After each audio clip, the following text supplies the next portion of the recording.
YCP పవర్లో ఉన్న సమయంలో తెలుగుదేశం పార్టీ కార్యాలయంపై దాడి కేసులో మాజీ ఎంపీ నందిగాం సురేష్ను పోలీసులు అదుపులోకి తీసుకున్న సంగతి తెలిసిందే.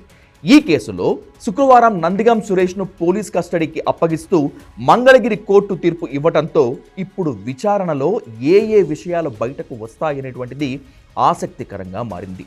కోర్టు 2 రోజుల పాటు సురేష్ను విచారించేందుకు పోలీసులకు అనుమతినిచ్చింది. ఈ నెల 15వ తేదీన మధ్యాహ్నం 12 గంటల నుంచి 17వ తారీఖు మధ్యాహ్నం 1 గంట వరకు మాజీ ఎంపీ నందిగాం సురేష్ను విచారించనున్నారు పోలీసులు. ప్రస్తుతం గుంటూరు జిల్లా జైల్లో రిమాండ్ ఖైదీగా ఉన్నారు వైసీపీ మాజీ ఎంపీ నందిగాం సురేష్. మంగళగిరి రూరల్ పిఎస్లో సురేష్ను విచారించేందుకు అనుమతించారు. అయితే ఈ వ్యవహారంపై తాజాగా టీడీపీ నేత మాదిగాని గురునాథం ఓ సంచలన కామెంట్స్ చేశారు. నందిగాం సురేష్ను జగన్ పరామర్శించడంపై స్పందించిన ఆయన గుంటూరు జైల్లో ఉన్న నందిగామ సురేష్ను ప్రేమతో జగన్ పరామర్శించలేదు అని, భయంతో ఆయన వద్దకు వెళ్లారని చెప్పుకొచ్చారు.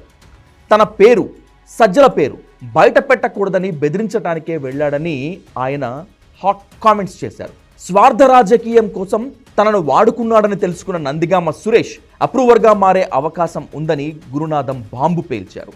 జగన్కి తన దూతల ద్వారా సందేశం పంపిస్తే ఆఘమేఘాల మీద మాజీ సీఎం పరిగెత్తుకుంటూ వచ్చాడని, నందిగామ సురేష్ మరో దస్తగిరి అవతారం ఎత్తుతాడనేటువంటి భయంతో జగన్ జైలుకు పరుగులు పెట్టారని గురునాథం వ్యాఖ్యలు చేశారు.